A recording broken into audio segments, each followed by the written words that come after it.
O que a gente tem que fazer para voltar a revelar jogadores no Inter, assim? Porque a gente tá, né, a gente tá precisando. A gente tem ali a tua geração, depois tem a geração do Nilmar, do Diego Diogo, do Daniel Carvalho, do Sobis, etc. A gente tá, depois veio o Tyson, mas hoje, assim, tem o Yuri Alberto, tem o próprio Oscar, tem jogadores que vieram já formados. O que está acontecendo com a base do Inter? Que a gente está tendo muita dificuldade de pegar esse jogador que tem o DNA colorado e botar na vitrine do futebol brasileiro.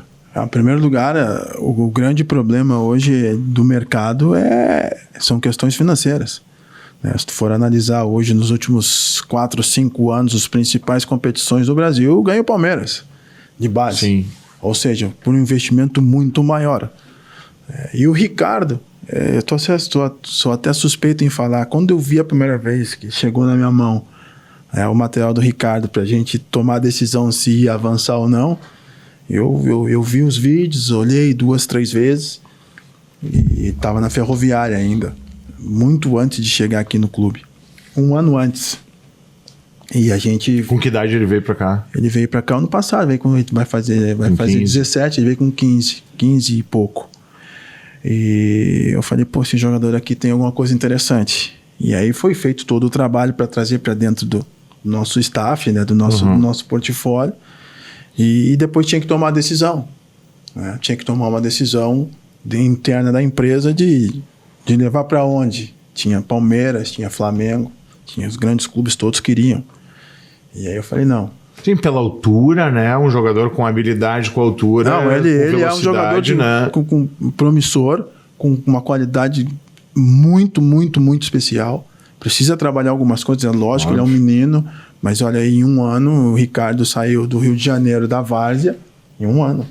Há 2 anos agora aqui, no 2º ano no Inter, ele está no Sul-Americano Sub-17. Está sendo convocado para a seleção em 1 ano e meio, 2. Que ele não jogava em clube nenhum até então. E quando a gente toma essa decisão, eu falo, né, vou lá com o Igor e falo, cara, vamos fazer o seguinte, vamos trazer para o Inter. Ele falou, mas como tem o Flamengo, tem o Palmeiras. Eu falei, não, vamos trazer para o Inter. Vai ser melhor aqui ele vai estar aqui próximo, a gente vai cuidar. E outra, ele vai ser o cara, se Deus quiser, aqui dentro do clube. Ele vai ser um cara que ele vai ter uma ascensão boa aí a médio e longo prazo. Porque ele tem características importantes, ele criar essa figura. Né? E eu me enxerguei um pouco ali, em algumas coisas, lógico. Claro. Lógico, em algumas coisas. O Ricardo tem, eu me arrisco a dizer, tomara que dê certo, ele tem qualidades até melhores do que as minhas. Entendeu? Ele nos 30 metros, ele tecnicamente, pro tempo que ele joga, né, que o tempo que ele tem de formação, ele é acima da média. Precisa trabalhar bastante, sim, muito ainda. Não fez muita coisa, quase nada, mas ele tem potencial para ser um dos grandes jogadores aí a médio e longo prazo. Então, foi isso, entendeu? A base é isso. E para responder a tua pergunta, eu acho que as pessoas que escolhem os jogadores, elas têm que enxergar isso. Eu acho que tem muito corporativismo. Não digo que tenha corporativismo, eu acho que não é esse o caso. Eu acho que para mim também foi muito mais fácil enxergar isso, porque, como tu disse, eu sou daqui, eu sei como que funciona, eu conheço, como o Fabiano. O Fabiano era um cara que tinha as características para jogar. Pode dar os atalhos para eles também. Ele né? tinha todas as características, mesmo sendo vindo de São Paulo, um cara forte, rápido, entendeu? Ele ia dar certo aqui, porque o futebol gaúcho é de força, de velocidade. É a mesma coisa do Ricardo e os outros vários meninos que tem aí dentro da base que são bons jogadores.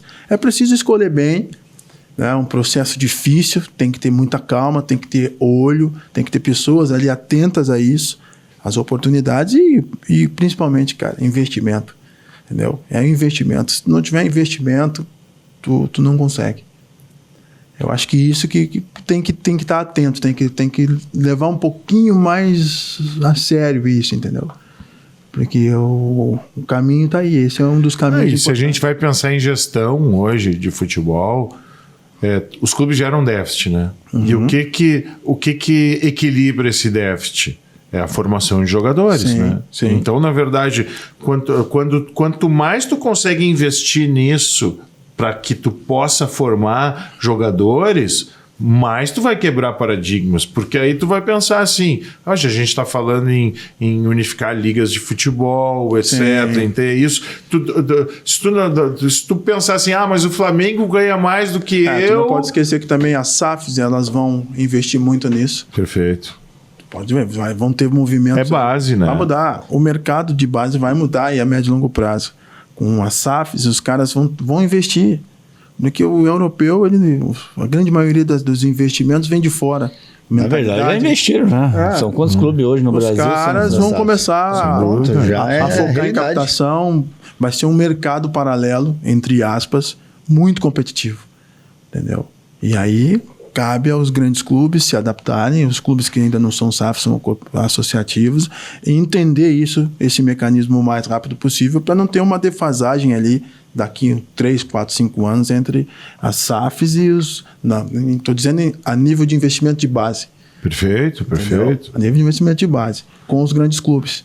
Até porque se a gente for olhar para o Bragantino hoje, ele está muito mais preocupado em formar jogador do que em fortalecer o grupo principal, né? Sim. Então, a ideia deles é essa, né? E tá certo, porque tem horas que tu não tem como competir. Agora, se tu criar um DNA colorado, se tu fortalecer o penso de como jogar, se tu transformar...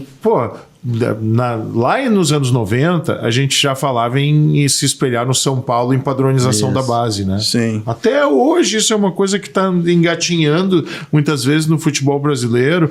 Tu tem que montar o teu time conforme a tua filosofia de jogo para que quando o jovem possa subir, ele possa ter tranquilidade no movimento, né? Sim, mas existem alguns movimentos internos que aí ultrapassa o que é certo e o que é errado. Porque, na minha humilde opinião, né, é lógico que não vai entrar no campo para perder o jogo. Claro, ninguém quer isso. Né? Mas o fator principal hoje, que eu entendo que deveria ser a base, era o que? A formação de jogadores.